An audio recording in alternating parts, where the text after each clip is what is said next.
Welcome back. Tom Borelli and Bren Herrera will be joining us later in the hour. But first, we want to get to this. North Korean leader Kim Jong-un and South Korean President Moon Jae have set a date for their first meeting. The talks will take place April 27th on South Korean soil, which means Kim Jong-un would become the first North Korean leader to set foot in the South since the Korean War. Joining us now to discuss this is Matthew Ha, researcher for the Foundation for Defense of Democracies. Matthew, welcome. Hi, thank you for having me.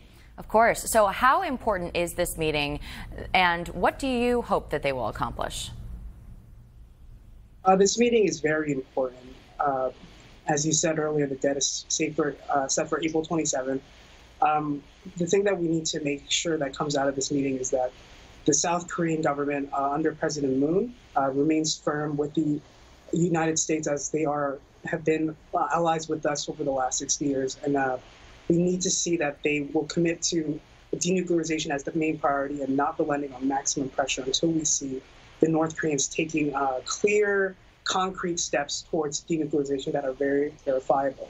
All right, yeah, and ahead of the meeting with South Korea, as well as possible talks with the U.S., there have been reports of increased nuclear activity in North Korea. Satellite imagery taken last month suggesting that the North is testing an experimental light water reactor, which could be used to produce materials needed for nuclear bombs.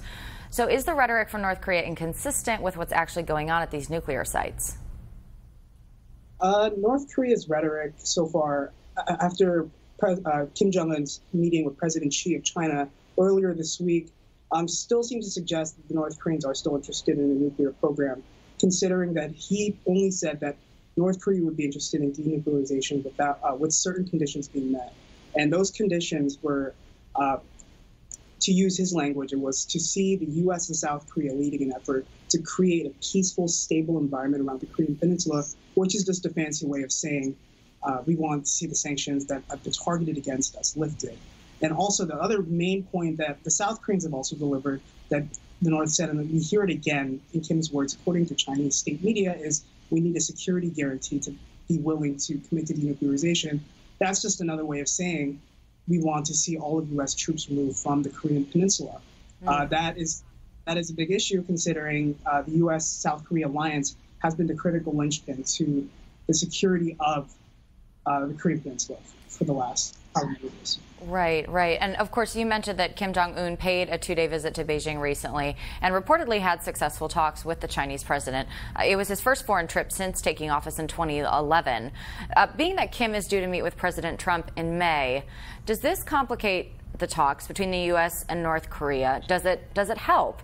Of course, China is North Korea's main economic ally. How does this play a part in the equation for the talks with the U.S. moving forward?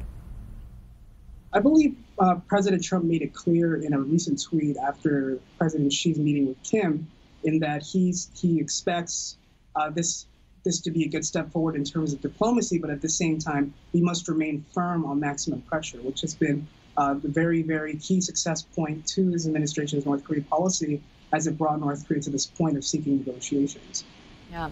And I guess last question, and this is really the one on everyone's mind from people who've been studying the Korean conflict on the peninsula for decades, as well as people who are new to this story. Can we be cautiously optimistic? Is there any chance that these intentions are real on the part of the North Koreans? Is there a real reason for hope? I believe that we must approach these negotiations with firm pressure and really use it as a way to test the Kim Jong-un regime to see if it is being legitimate. As I mentioned, they presented these words about denuclearization with conditions. And I believe that we need to keep firm on pressure to see how willing they are to go. But we'll just have to see how this plays out over the next few months with the upcoming negotiations. All right, so interesting. And of course, something that we should all remember are the potentially millions of North Koreans who have been suffering under this regime for a long time. They are definitely up there in our thoughts as we hope that these negotiations go well. All right, thank you, Matthew Ha, so much for joining us. Thank you for having me.